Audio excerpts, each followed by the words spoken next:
Howdy, folks, and welcome to the Daily Coin.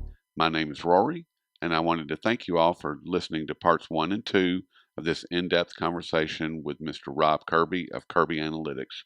We're going to pick up right where we left off in part 2, and this is the next step, financial collapse. I certainly appreciate everybody tuning in today, and without any further ado, here we go. You got it? We're off and running. I think that something is broken. They've been trying to patch it together and paper over it for so long that they've actually forgotten what the hell it is that they're trying to fix, or what it is that's broken. Oh, Rory, I think it's worse than that, because because you know what? I never actually gave you the punchline to the whole thing about LIBOR being broken. As I was stating, the whole episode of how short-term T-bill rates were forced towards zero was through surreptitious interventions by the U.S. Treasury, and specifically by a very, very secretive arm of the U.S. Treasury called the Exchange Stabilization Fund. It was the Exchange Stabilization Fund that entered the market through their prime broker, who is the Federal Reserve, and conducting short-term OTC swap trades called FRAs with JP Morgan. And it was during this time period when T-bill rates were being forced down by a couple hundred basis points over a period of a couple days, and commercial banks were reluctant to follow the lead of sewering T-bill rates by lowering their LIBOR rates, hence holding up the euro-dollar futures rates. And this forced the blowout in the TED spread, which is the difference in basis points between the yield on short-term 3-month T-bills and the 3-month euro-dollar contract traded in Chicago. And it was when the TED spread blew out to historic highs in basis points that LIBOR was first labeled to be broken. So what have we seen in the aftermath of this occurrence, which first appeared in Q3 of 2007? We've seen a number of commercial banks demonized for rigging LIBOR, and we've seen them pay token fines. And this has all been, in my view, this is all a cover-up. This is all a stupid attempt, in my view, to sweep under the rug the real culprit in the LIBOR crisis, because the LIBOR crisis was all created by the U.S. Treasury. The U.S. Treasury's fingerprints are all over the LIBOR crisis. They created it, they fomented it, they created it, and they are responsible in spades. So what I'm talking about is Hank Paulson and the chairman of the Federal Reserve at the time, who I believe at that point in time was Ben Bernanke. These are the people that should be paying the fines. These are the people that should be facing criminal charges. These people should be being taken up in front of the World Court in The Hague. These people have committed crimes against humanity. Yes. And what they've done is they've wrapped themselves in the American flag. If push comes to shove, they'll say they did it all in the name of national security, and they'll wrap themselves in the flag. And this makes them the same kind of criminals that were put to death in Nuremberg, who said they were following orders. Wow. There's no excuse for what they've done. Right. And what they've done has exacerbated financial issues around the world, macro financial issues around the world, and it's this which all criminally lies at the very heart of what is going on in our world on a geopolitical basis to the negative. All homegrown right in America, and you know what? And the thing is, the world's becoming savvy to what's really occurred, and as the world's becoming more and more savvy to this, we see the vain attempts to demonize and to make the likes of Putin look like the monster. You know, the real monsters are in the U.S. Treasury, right, and at the Federal Reserve. Right. Absolutely. Do you think that it's breaking further still, or do you know that it's breaking further still, and they're losing control of it? Is that what's going on right now? Because it seems like there's a quickening going on Oh, with absolutely, Rory. everything falling apart. I mean, because Absolutely, there's a quickening. the Sure, lies are there's a getting quickening. bigger. The whole world is becoming more and more savvy to what's occurred.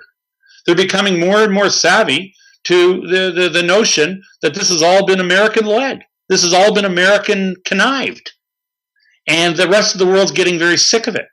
And this is why the rest of the world is galvanizing, whether it's the BRICS getting closer together, or whether it's countless countries adopting new financing arrangements with China on a bilateral basis all over the place. The dollar's days are numbered, and when its final day comes, I don't want to get into speculating on that, but that day is coming, and it will come, and I do believe I will live to see it. That's kind of the scary part, is I believe I'll see it as well, and I'm not getting any younger, and whew, man, I don't think it's going to be pretty. I mean, as much as I want gold to be worth a whole lot, I don't want it to be, whew, I don't know. I mean, gold is the thermometer and tells us how sick the patient is, and when the patient dies, I don't know what the temperature will go to, and that's what we're looking at, is the patient actually dying. Or let me ask you this, and kind of turn that a little bit. Rickards and several other people have come out and said, that the SDR is going to come in and basically save the day, and Well, with its basket of currencies, and it's going to be backed by gold. Is well, that man, what is that what they're working towards? of course, Rory. Mr. Rickards being a globalist Mr. Rickards being a globalist shill would Yes. love to see the people that have orchestrated the collapse of the U.S. dollar hegemony. He'd love to see it collapse into another instrument controlled by the same people. And that's what's really behind Mr. Rickards' promotion of an SDR, Okay. because it amounts to the same people that were sponsors of destroying the current system. They happen to be the same people that control the SDR apparatus.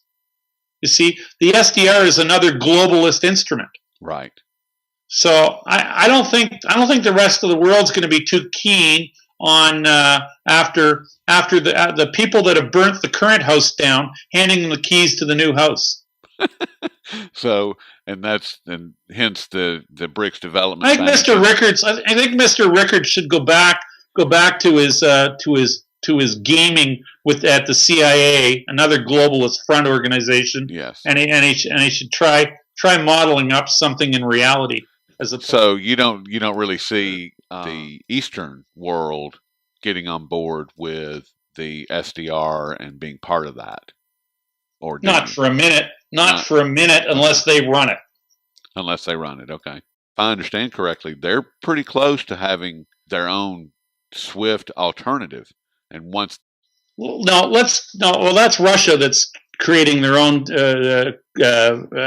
competitive thing to SWIFT. But just with regards to this, if Mr. Rickards seems to think that and he's voiced it very publicly, that the current IMF and the current World Bank who runs the SDR apparatus, he seems to postulate that this SDR program is going to be the next thing. Well, if Asia really felt that way, why are they creating their own World Bank and their own system to create to compete with this lump of crap that Mr. Rickards is referencing? It seems to me, if the Asians had any faith in the system that Mr. Rickards is espousing, they wouldn't be creating their own apparatus to compete with it. And you're talking about the BRICS Development Bank? Yes. And the $100 billion? Absolutely. That China has that. They've been the spearhead behind that, and I think that Russia, like you pointed out, they're the spearhead behind the alternative to the SWIFT system. I believe that they're going to tie those two together. Why would they? You know, you've got your part, we've got our part.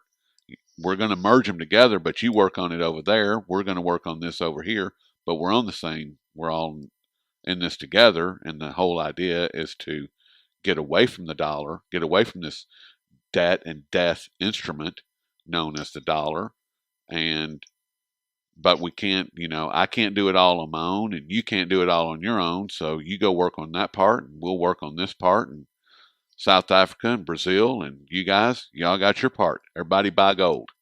Everybody in the meantime, buy gold. Well, let's put it this. You know what? My comment to what you just said, Rory. Uh, there may be some vestiges of these countries working together, but I certainly don't believe they're all on the same page. Absolutely not. You don't think so? No. You don't think that the No. BRICS nations are working in concert?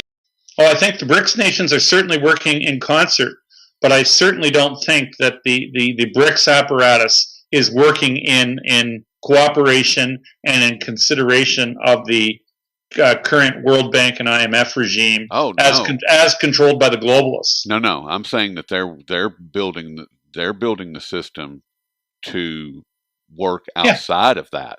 Oh yes, no, they are building the anti-dollar system. Yes. Correct.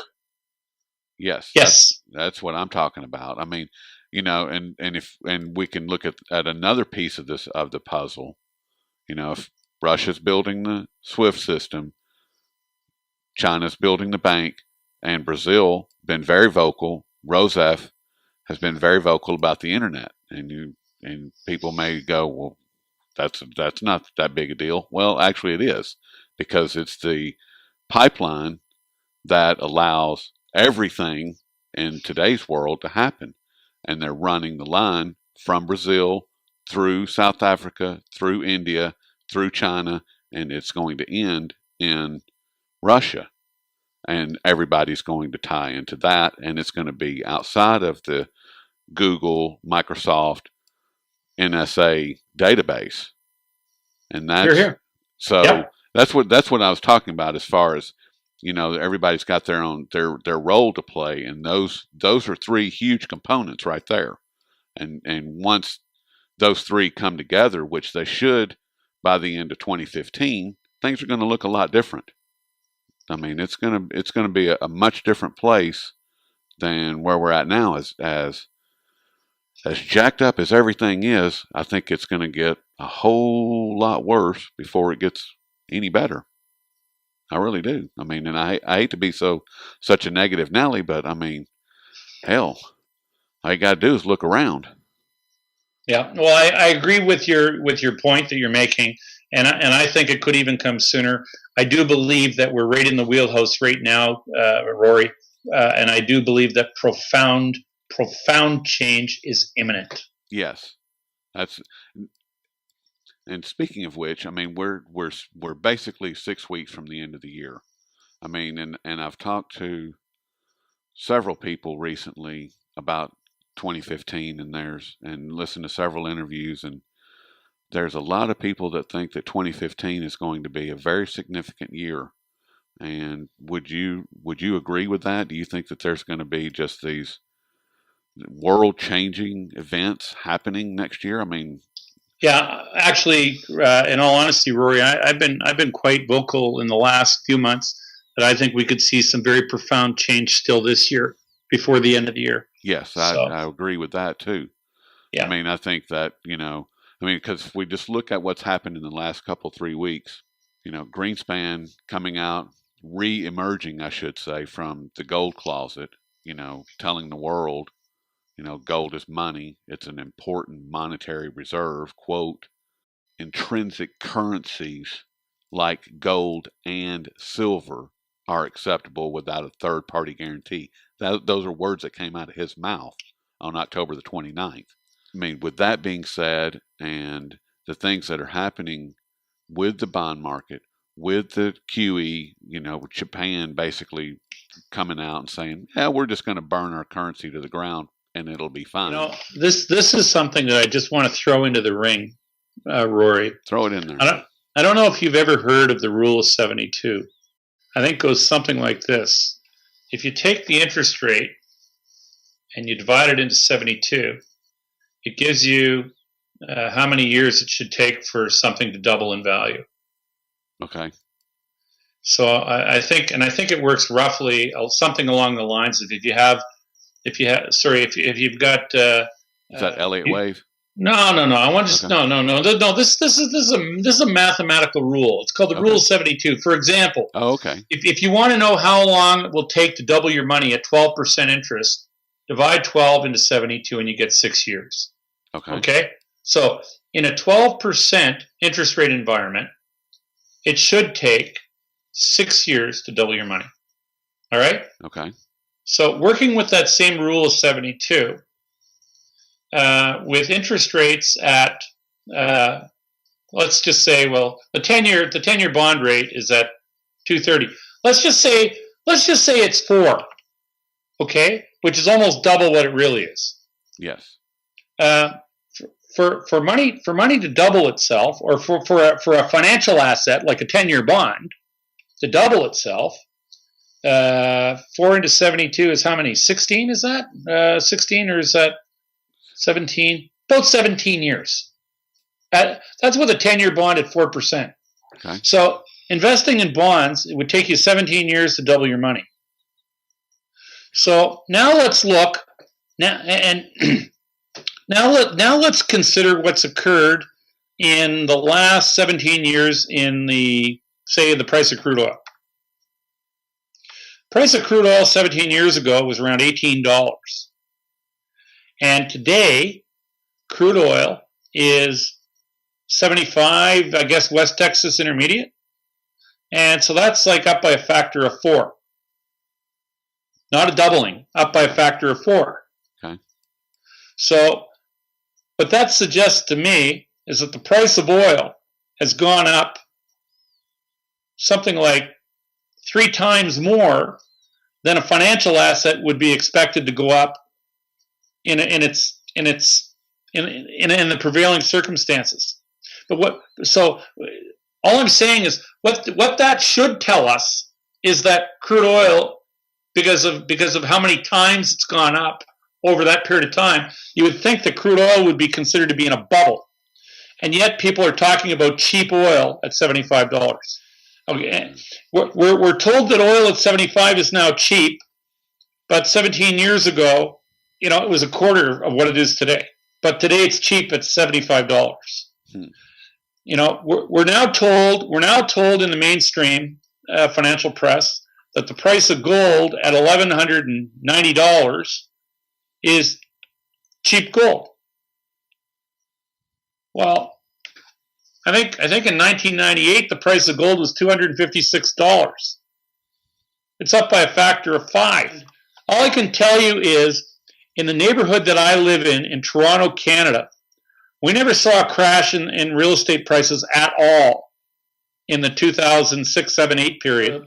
Price of real estate in the home that I'm in, I'm going to say conservatively, it's doubled in price since 2006. Okay. And that's in the last 8 years. But so it's doubled. That's a doubling.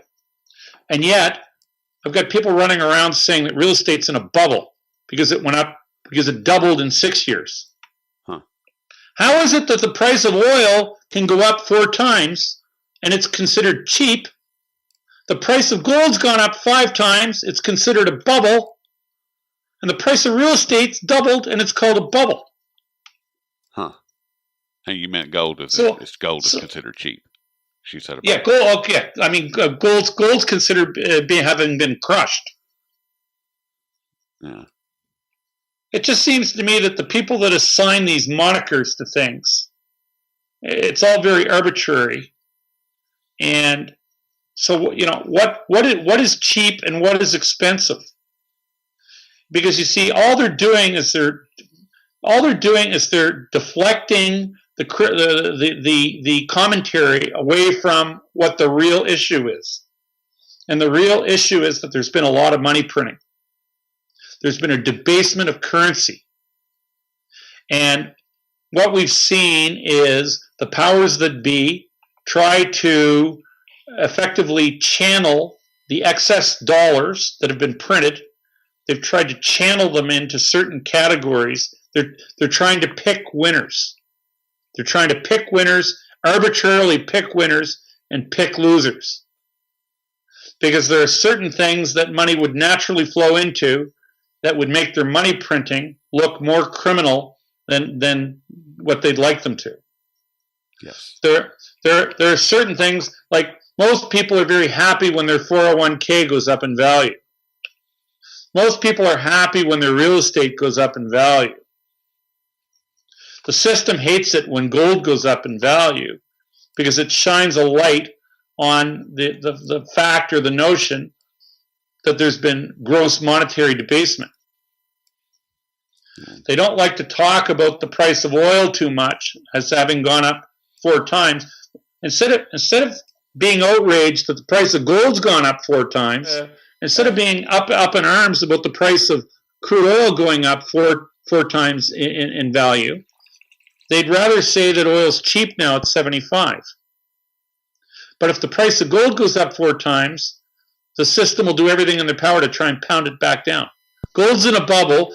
According to the powers that be, the point I'm trying to make, gold and oil have both gone up ballpark 4 times over a relevant time period. Ballpark. And the system, the powers that be, would like us to believe that oil is cheap, but gold's still in a bubble. That's the commentary I hear when I turn the TV on. I hadn't thought about that, but you're absolutely right. Gold's always overvalued at these levels and should go lower, and crude oil is cheap. When things go up by a factor of 4 over a period of a dozen years, that is very inconsistent with inflation rates at under 2%, which is what they've also been telling us over the same period of time. Anybody that buys inflation at 2% really needs to take another look at their bank account. So let's just put it this way: if they were anywhere near being accurate in inflation being 2%, using this rule 72 that I started this whole line of reasoning with, you would normally anticipate pricing of most things in free markets to be up by a factor of about 25%, maybe, over that relevant time period, using their government's numbers of what inflation is. Okay. So what it says is the government can't even put out a straight argument. The powers that be can't even put out a straight argument. They get caught up in their own lies. Well, but since nobody's paying attention, and unfortunately. Anyway, I just threw that into the ring as a bit of an afterthought. Well, we've been speaking with Rob Kirby of Kirby Analytics, and Rob, I certainly appreciate all the knowledge. My goodness, we have covered the gamut. We've covered the world, and hopefully people have learned something. I know that I sure have, and I greatly, greatly, greatly appreciate you spending this much time with us this afternoon and sharing as much as you have. Well, it's been my pleasure, Rory, and any time is a good time, and always good to get the knowledge out there, and I hope everybody gets something from it.